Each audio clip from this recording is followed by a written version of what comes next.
नमस्कार, बहुत स्वागत है आपका। आप देख रहे हैं ग्रांड ज्योतिष सीक्रेट। धनु राशिफल दिसंबर 2022। तो 2022 जाते जाते आपके जीवन में क्या कुछ बड़ा बदलाव करके जाएगा, आज जानेंगे विस्तार से। तो वीडियो के अंत तक बने रहिए और ये प्रेडिक्शन चंद्र राशि पर आधारित है। तो चलिए शुरुआत करते हैं, ग्रहों की चाल क्या कहता है। तो धनु वालों, आज इस दिसंबर के महीने में शनिदेव आपके धन भाव में बैठे हैं, चंद्रमा तीसरे भाव में है, देवगुरु चौथे भाव में रहेंगे, राहु पंचम भाव में विराजमान है और मंगल अष्टम भाव में बैठे हैं, केतु 11वें भाव में है और त्रिग्रही योग बनाए हुए हैं सूर्य बुध और शुक्र आपके 12वें भाव में। तो क्या होगा इन ग्रहों की चाल। सबसे पहले तो इस महीने में मन चंचल रहेगा। 12वें भाव में, विदेश भाव में सूर्य बुध और शुक्र तीनों ही बैठे हैं, तो काम में मन थोड़ा कम लगेगा और मन करेगा कहीं सुकून से थोड़ा सा बैठे और अपने लिए समय निकाले। हालांकि संतान से सुख मिलेगा और यहाँ तक कि गुप्त विद्याओं को जानने की इच्छा भी होगी। संपत्ति के मामले में आपको लाभ होने के योग है, लेकिन किसी भी जैसे क्या जो भी अटके हुए आपके कार्य हैं वो भी गति पकड़ेंगे। लेकिन चलिए जानते हैं विस्तार से कि कहाँ पर क्या होगा। शुरुआत करेंगे आपके करियर, आपके व्यवसाय से। आपके लव लाइफ में क्या होगा, वैवाहिक जीवन कैसा रहेगा और आपके पारिवारिक जीवन की स्थिति कैसी है, धन कितना आएगा। तो धनु वालों, करियर से शुरुआत करते हैं। तो ये महीना करियर के मामलों में हालांकि रहेगा अनुकूल।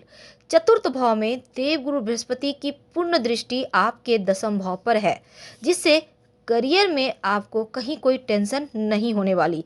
और दसम भाव के स्वामी जो बुध हैं वो द्वादश भाव में रहेंगे। तो देखिए, शुरुआत में ज़्यादा प्रयास करना होगा। हालांकि हो सकता है आपको घर से दूर कहीं जाने का मौका मिले, तो लंबी दूरी की यात्रा या विदेश जाने के या एक राज्य से दूसरे राज्य जाने का मौका जैसी चीज़ें आपको मिल सकती है। 3 जो दिसंबर है को बुध देव और 5 दिसंबर को शुक्र महाराज आपके लग्न में आ जाएंगे, आपके प्रथम भाव में। इसके बाद आप अपनी नौकरी में अपने ऊपर ज़्यादा ध्यान देंगे और आप ऐसा देखना चाहेंगे आखिर क्या हो रहा है प्रत्यक्ष रूप से। अगर कोई समस्या है तो उसको तुरंत आप बेहतर भी करेंगे, यानी जॉब की स्थिति यहाँ से अच्छी हो जाएगी। 16 दिसंबर को सूर्य भी लग्न में आ जाएंगे, आपके भाग्य भाव के स्वामी भी हैं सूर्य। और इसी वजह से क्या होगा ना, लग्न में जैसे ही सूर्य आएंगे तो आपका भाग्य प्रबल होगा, यानी नौकरी में पदोन्नति के योग बनेंगे, आपका मान सम्मान बढ़ेगा। अगर आप व्यापार करते हैं तो शुरुआत थोड़ी सी कमज़ोर है, क्योंकि 7वें भाव का स्वामी शुक्र के साथ रहेगा और साथ ही सूर्य की भी युति यहाँ पर है, तो व्यापार में कुछ चुनौतियाँ हैं। लेकिन जैसे ही बुध आपकी राशि में प्रवेश करेंगे, वहाँ से सप्तम भाव को देखेंगे, तो आपको समस्याओं में आपकी कमी आएगी, आपका व्यापार फलेगा फूलेगा। और शुक्र और सूर्य के भी प्रथम भाव से सप्तम भाव पर दृष्टि डालने से आपको सरकारी जो कार्य है ना, उनसे जुड़ने का मौका मिलेगा या सरकारी नौकरी प्राप्त होने के योग बनेंगे। तो आपके जो बड़े संपर्क हैं उनसे भी आप जुड़ सकते हैं और इसी संपर्क के कारण आपको व्यापार में भी लाभ होगा, व्यापार उन्नति करेगा। तो कहने का तात्पर्य, नौकरी और व्यापार दोनों ही दौड़ेंगे। धन की बात करते हैं। दूसरे भाव में शनि महाराज, अब यहाँ पर राहु और केतु का प्रभाव एकादश भाव पर।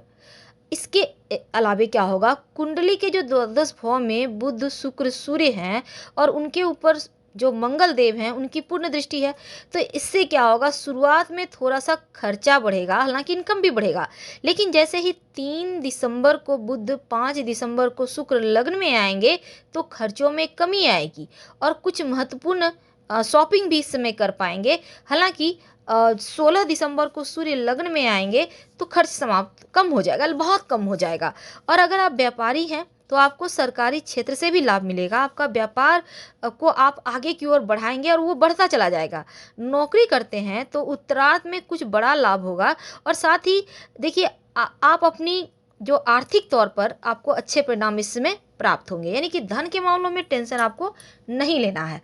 स्वास्थ्य की बात करें तो आपके जो राशि के स्वामी हैं केंद्र भाव में और स्वास्थ्य तो मजबूत रहेगा। द्वादश भाव में ग्रहों की जो उपस्थिति है थोड़ी बहुत समस्याएं उत्पन्न करने का प्रयास करेगा, लेकिन मंगल के भी वक्री अवस्था में छठे भाव में होने से रक्त संबंधी समस्या या चोट चपेट लगना जैसे सर्जरी, फोड़े फुंसी या फिर ब्लड प्रेशर जैसी चीज़ें हल्की फुल्की परेशान करेगी। आप अपनी आँखों की परेशानी को भी इग्नोर नहीं कर सकते, और साथ ही नींद ना आने की समस्या जैसी चीज़ें हैं। लेकिन जैसे ही बुध और सूर्य आपके लग्न में आ जाएंगे 3 तारीख और 16 तारीख को, तो इन समस्याओं में धीरे धीरे कमी आएगी और आपका स्वास्थ्य अच्छा हो जाएगा। थोड़ा बहुत जैसे कि ये महीने में थोड़े से आपको स्वास्थ्य के मामलों में आधे महीने तक, कम से कम 16 तारीख तक तो ध्यान रखना ही है, और इसके अलावे आप डॉक्टर वगैरह से संपर्क कीजिएगा और भोजन वगैरह जरा आप ठीक से कीजिएगा, तभी आपका स्वास्थ्य बेहतर रहेगा। रिश्तों की बात करते हैं, प्रेम जीवन की बात करते हैं। पंचम भाव में राहु बैठे हैं, तो प्यार के मामलों में आप किसी अन्य व्यक्ति की परवाह नहीं करेंगे। जिनसे प्रेम करते हैं आप उन पर ज़्यादा से ज़्यादा समय देंगे, उनके साथ समय बिताना चाहेंगे और किसी की भी परवाह नहीं करेंगे, यानी बेपरवाह हो जाएंगे प्रेम के मामलों में। दूरियां मिटेगी, कहने का तात्पर्य नज़दीकियां बढ़ेगी, और आप किसी अन्य व्यक्ति की परवाह यहाँ पर नहीं करते दिखते। तो ऐसे में आपको मर्यादा से भरे आचरण करने की आवश्यकता है, क्योंकि द्वादश भाव में बुध शुक्र के साथ सूर्य मंगल का प्रभाव अब गलत दिशा में ना आगे बढ़ जाए, कहीं आप भटक ना जाए, जो आपको हो सकता है मानहानि करवा दे, हो सकता है आप पर कलंक लग जाए। तो रिश्तों में प्रेम तो बनाइए, पर एक सीमाओं तक रहिए, सीमा से परे मत जाइए। महीने के उत्तरार्ध में आपको सुख भी बढ़ेगा, प्रेम भी बढ़ेगा, और हालांकि अनुकूल है, प्रेम भी बढ़ा रहेगा, लेकिन जो 15 दिन पहले हैं 16 दिसंबर तक थोड़ा सा आपको भटकना नहीं है, इस बात का ध्यान रखना है। अब जानते हैं वैवाहिक जीवन के बारे में। देखिए, सप्तम भाव के जो आपके स्वामी बुध हैं, द्वादश भाव में शुक्र सूर्य के साथ है, तो आप लोगों के बीच प्रेम और जो रिश्ते हैं उनमें बढ़ोतरी है, लेकिन सूर्य बीच बीच में थोड़ा सा अहंकार आपके अंदर भरेगा, जिस कारण छोटे मोटे से टकराव भी होंगे, तो धैर्य रखना है। हालांकि बुध शुक्र जैसे ही आपके लग्न में आएंगे, सप्तम भाव को पूर्ण दृष्टि देंगे, तब आपका रिश्तों में प्रेम बढ़ेगा, आत्मसम्मान बढ़ेगा, समर्पण बढ़ेगा। छठे भाव में बैठे मंगल की लग्न पर दृष्टि होने से थोड़ा सा उग्र प्रभाव है। हालांकि रिश्तों में तनातनी हो सकती है, लेकिन फिर भी ग्रहों के चाल ये कहते हैं आप लोगों में रिश्तों में सामंजस्य है, प्रेम है, और यहाँ पर टेंशन बड़ा नहीं है। पारिवारिक जीवन की बात करते हैं। देखिए, पारिवारिक जीवन में दूसरे भाव के स्वामी जो शनि महाराज है ना, आपको यहाँ पर देखिए, आप जो भी कुछ बोलेंगे ना स्पष्ट बोलेंगे, यानी बिना कोई लाग लपेट बोल देंगे, और लोग इसको कड़वी महसूस करेंगे। तो इसलिए आपको बोलने में सावधानी रखना है, थोड़ा मीठा माहौल रख के मीठा बोलें, ताकि घर परिवार का माहौल अच्छा रहे। आपके राशि से चौथे भाव में देवगुरु बृहस्पति। अब यहाँ पारिवारिक जीवन में खुशियाँ हैं, परिवार के बुजुर्गों का सपोर्ट मिलेगा, समर्थन मिलेगा, आशीर्वाद मिलेगा, तमाम रुके हुए कार्य पूरे होंगे, और घर परिवार की जरूरतों का ध्यान रखेंगे। परिवार में कोई शुभ कार्य भी संपन्न होने के योग है।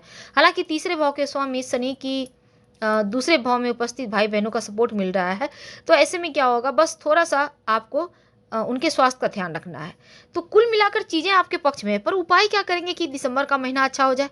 देखिए, सबसे पहले तो हनुमान चालीसा पढ़ने का अभ्यास बना लें, आपको रोज़ पढ़ना है पूरे महीने, ठीक है।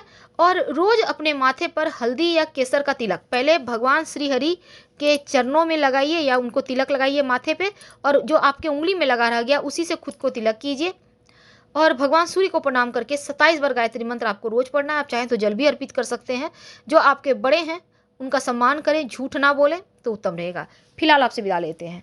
जानकारी अच्छी लगे तब वीडियो को लाइक कीजिए, चैनल को सब्सक्राइब कीजिए, अपनों से शेयर कीजिए, और कमेंट में हर हर महादेव जरूर लिखिए। धन्यवाद, हम फिर मिलेंगे।